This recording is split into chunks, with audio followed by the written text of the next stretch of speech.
Sistema Mundo es una teoría de relaciones internacionales cuyo principal autor es Wallerstein, quien afirma que el mundo tiene un centro y una periferia. El centro son los países desarrollados y la periferia los países subdesarrollados.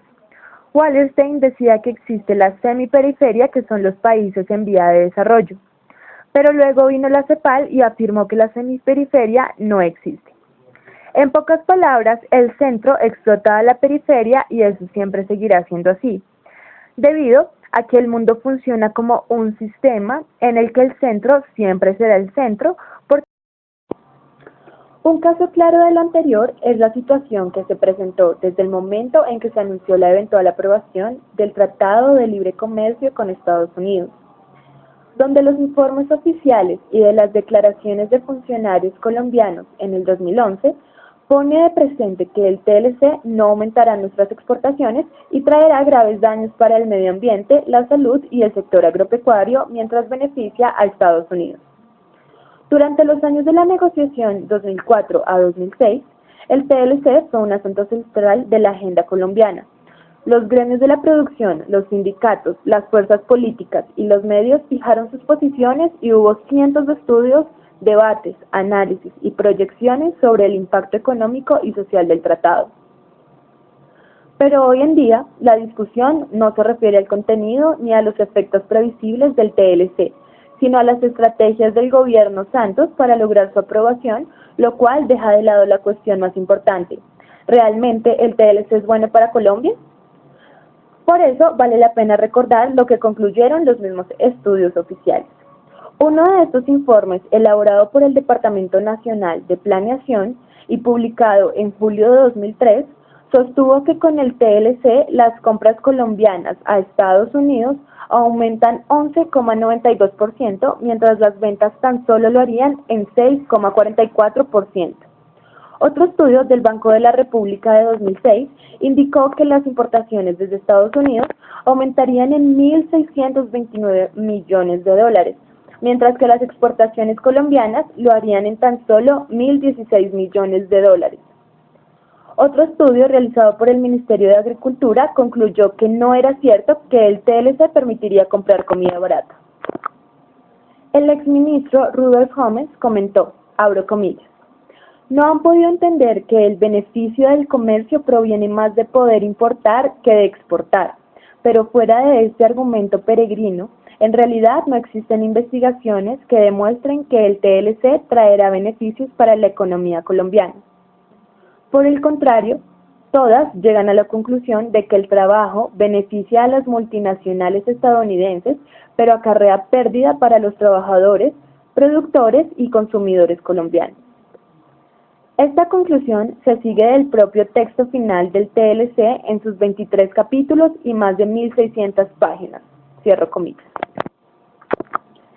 En materia ambiental, de gran importancia para Colombia, puesto que es la tercera potencia en biodiversidad del mundo, el TLC indica que los dos países realizarán todos los esfuerzos razonables para otorgar patentes sobre plantas y animales. Este capítulo establece que las políticas comerciales y ambientales se apoyen mutuamente, es decir, de manera que la legislación ambiental no afecte el comercio y que cualquier protección ambiental se catalogue como un obstáculo injustificado al comercio. El TLC allana el camino para expoliar los recursos naturales no renovables, en lo que el gobierno ha llamado la locomotora mineroenergética, que hoy tiene solicitadas en concesión 39 millones de hectáreas del territorio nacional. En materia de salud, hoy, en el ojo del huracán ante el fracaso de la Ley 100, el TLC incluye medidas de propiedad intelectual que dejan a más de 5 millones de colombianos por fuera del acceso a medicamentos genéricos, datos de prueba, patentes de uso, expresión volar, licencias obligatorias, son algunos de los tecnicismos que contiene el TLC y cuya consecuencia será aumentar el precio de los medicamentos en 919 millones de dólares anuales. En el sector agropecuario, Estados Unidos no acordó ningún tipo de desmonte de los subsidios a su producción, mientras que Colombia abandonará el sistema andino de franjas de precios que regula los precios internos de los alimentos. Eliminó el mecanismo público de administración de contingentes y cedió la protección arancelaria de todos los productos. El tratado es bueno para Estados Unidos.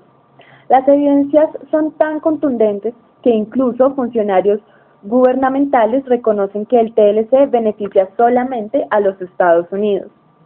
En noviembre de 2008, en plena crisis financiera, el viceministro de Comercio, Eduardo Muñoz, dice que la aprobación del TLC, abro comillas, es un tema central dentro de la discusión de reactivar la economía de los Estados Unidos. Los acuerdos comerciales juegan un papel importante para mantener e incluso incrementar las exportaciones estadounidenses. Cierro comillas.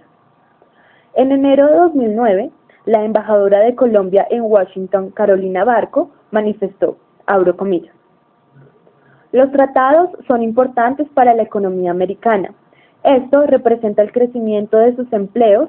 Vamos a tener que trabajar y buscar que dentro de esa apertura que requieren los Estados Unidos para el crecimiento de su economía, avance el TLC de Colombia. Cierro comillas. De nuevo, en enero de 2010, la funcionaria expresó, abro comillas, me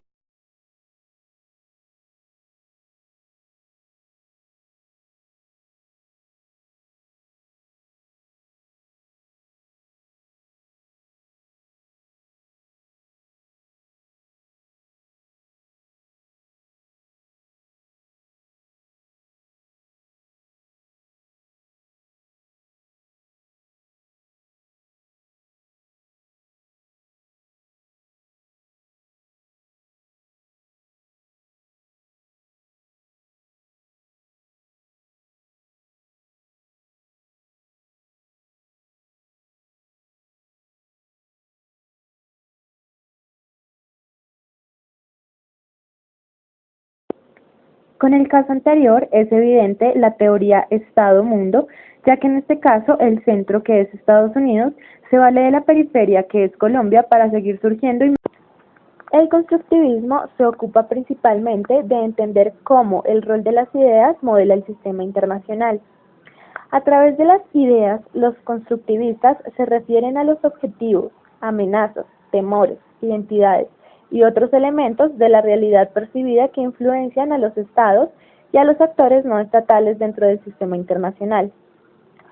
Los De acuerdo a la explicación del tema del constructivismo, podemos tomar como ejemplo el caso de Estados Unidos y México cuando firmaron un acuerdo histórico sobre la cuenca del río Colorado. Estos dos gobiernos firmaron en San Diego, California, un acuerdo histórico sobre el uso conjunto del cauce del río Colorado.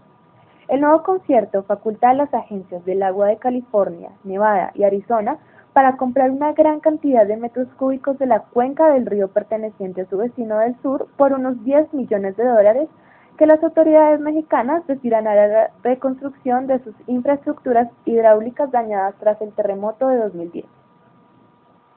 A cambio, México también podrá disponer de parte del agua embalsada en el lago Mead entre Arizona y Nevada en caso de sequía. La firma del nuevo pacto supone una reforma de un tratado bilateral que databa de 1944 y que se consideraba poco menos que sagrada entre México y los territorios del sur de Estados Unidos, por los que circula el río Colorado. La sequía que golpeó a la zona entre 2000 y 2007 obligó a ambos gobiernos a revisar el contenido del acuerdo. El terremoto de 7,2 grados que en 2010 sufrió el norte de México, en el que resultaron dañados sus canales y otras infraestructuras hidráulicas, determinó a Salazar, principal promotor de la reforma del tratado, y al ejecutivo de Felipe Calderón a asegurar las negociaciones para poder acelerarlas. El Acta 319, como se denomina el acuerdo, tendrá una vigencia de 5 años. Durante este periodo, 200.000 familias de los estados de California, Nevada y Arizona tendrán asegurado el abastecimiento de agua, gracias a la adquisición de los 123 hectómetros cúbicos a los que les faculta la revisión del tratado. Por su parte, México podrá disponer de 1,85 kilómetros cúbicos anuales de la cuenca del río Colorado suficientes para proveer de agua a 3 millones de hogares, garantizando el suministro a las ciudades más pobladas del noreste del país.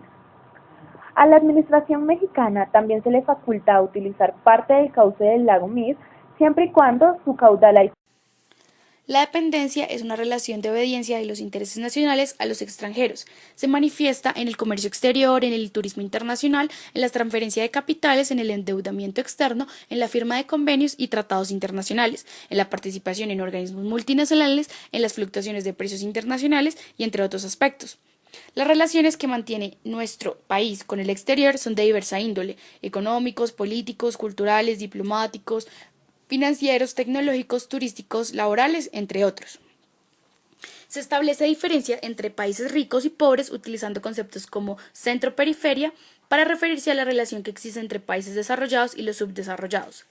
A partir de los siguientes aspectos es evidente ver cómo la economía de Colombia depende de los Estados Unidos. Alertan que la economía de Colombia depende del entorno externo. El crecimiento económico colombiano dependerá este año del comportamiento del entorno externo, que continúa con señales mixtas y con un riesgo vinculado al sesgo a la baja en la expansión mundial, alertó hoy el gremio bancario.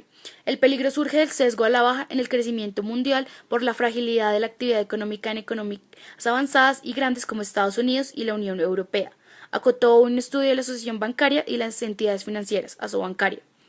La entidad colombiana añadió en su análisis que también se debe tener en cuenta la deceleración de algunos países emergentes de importancia sistemática como China, India, Rusia y Brasil. Para el gremio de los banqueros colombianos, esta amenaza ha menguado en la medida en que las perspectivas para Estados Unidos, Japón y China han mejorado, pero sigue latente. Señaló que en el caso de materializarse disminuiría todavía más la demanda externa, como lo cual se estancaría de manera adicional en el comercio internacional. Esta situación, explicó, llevaría a una caída más rápida que hasta ahora de los precios de las materias primas, los términos de intercambio, el ingreso nacional, el gasto y la actividad económica de las economías que las exportan, incluida Colombia. Las perspectivas en Estados Unidos son mejores que antes, pero de todas maneras su crecimiento se desaceleró en el 2013 respecto al de la del 2012, advirtió el análisis de la Asociación Bancaria Colombiana. En la economía de Estados Unidos, el mercado laboral y el de vivienda se comportan mejor de lo esperado, al tiempo que el crédito al sector privado se ha expandido y la bolsa se ha valorizado. En conjunto, estos desarrollos favorables sostienen la demanda privada, pero la pública disminuye por el recorte automático del gasto federal ordenado por la legislación vigente a través del llamado embargo. Preciso que un segundo peligro, más amenazador que el primero en corto plazo, surge del incremento reciente de la volatilidad en los mercados internacionales. Las expectativas de una menor liquidez global en dólares ha generado alrededor del mundo una desvalorización de la deuda pública y las acciones, junto con un fortalecimiento de esta moneda durante la de los 2 últimos meses. Preciso el análisis de la entidad gremial. La desvalorización de estos activos y la depreciación de la moneda han sido más intensas en las economías emergentes que en las avanzadas, puntualizó el análisis de Asobancaria. Es evidente la dependencia que sufre nuestro país respecto al extranjero, en especial en Estados Unidos de América. Es una dependencia estructural porque abarca todos los ámbitos de la vida económica y social del país. Los siguientes son algunas de las principales manifestaciones de esta dependencia estructural, como lo son la penetración de capitales extranjeras mediante grandes consorcios transnacionales, el endeudamiento externo, la firma de convenios que no son favorables para nuestro país, como los firmados con el FMI, la firma de tratados con otros países que son desfavorables para Colombia, como el Tratado Libre de Comercio con Estados Unidos, compra de tecnología externa y agresiones a nuestro país en foros internacionales. Las relaciones económicas de nuestro país, además de estar influidas por la dependencia, también están condicionadas por la globalización económica. En un sistema internacional donde su punto más significante es la diferencia de desigualdad, en un caso más concreto sería entre países en desarrollo y países desarrollados. Se halla una simetría en dichos estados cuando se marca la diferencia de capacidades, principalmente en territorio, población, Producto Interno Bruto, balance comercial, poder militar, entre otros. Las relaciones entre México y los Estados Unidos han sido asimétricas, es decir, no han guardado simetría o proporción. México ha sido para los gobiernos norteamericanos, en el mejor de los casos, un país en vía de desarrollo, en términos más realistas, un estado subdesarrollado. Claro, aquí estamos hablando de relaciones diplomáticas entre gobiernos que no existen entre los pueblos de ambos países, que no solamente han sido cordiales sino familiares, tanto por el origen de los migrantes mexicanos como por los lazos de origen que se han ido tejiendo a lo largo de los años, y de una manera inevitable y natural por una frontera con poco más de 3.000 kilómetros. En cuanto al gobierno norteamericano, desde un principio sus gobernantes elaboraron la doctrina del llamado Destino Manifiesto, una tesis de la cual dicho país estaba predestinado a crecer más y a dirigir incluso los destinos de la humanidad. El crecimiento se dio, como era lógico prever, a costa de su vecino más cercano, o sea México. Después continuaría expandiéndose a costa de otros países. Y aunque la república se consolidó, después vendrían más cesiones, aunque no territoriales, pero sí económicas y de soberanía, por nuevos tránsfugas y despatriados que en los últimos tiempos se autodenominaron como neoliberales, de destinos colores partidistas.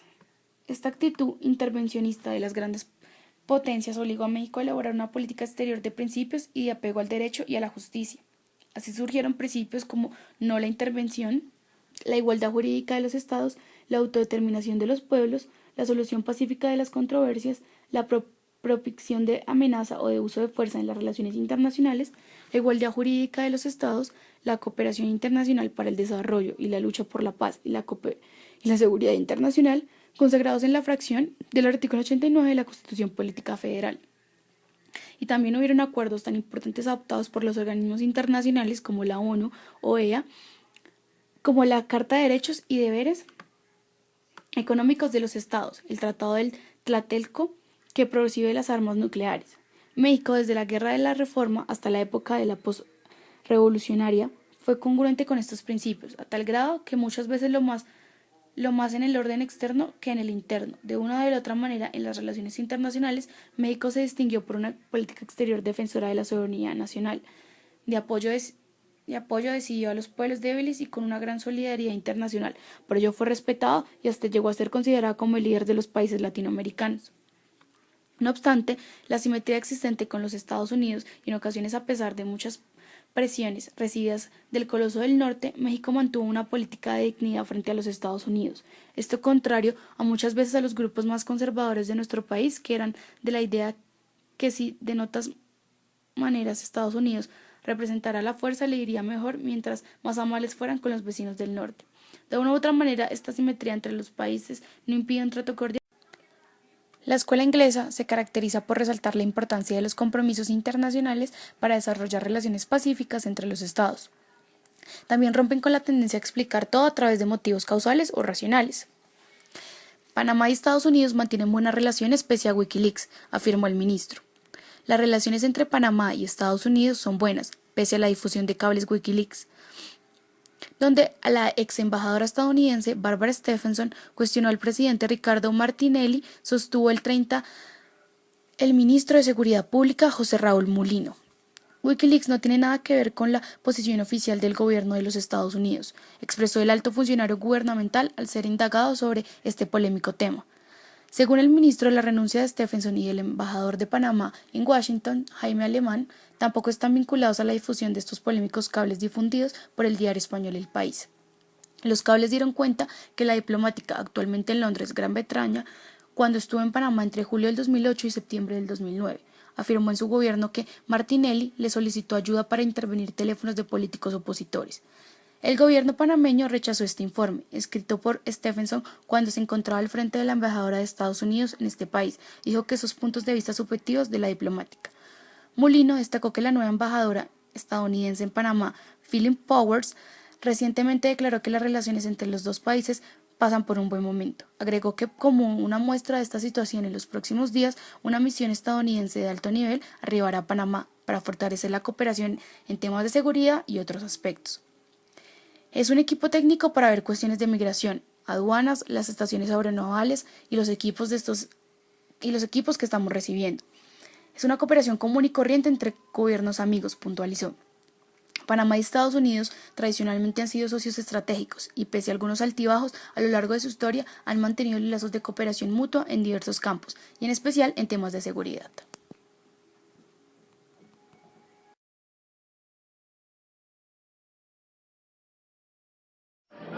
Panamá tiene unas excelentes relaciones con los Estados Unidos de Norteamérica.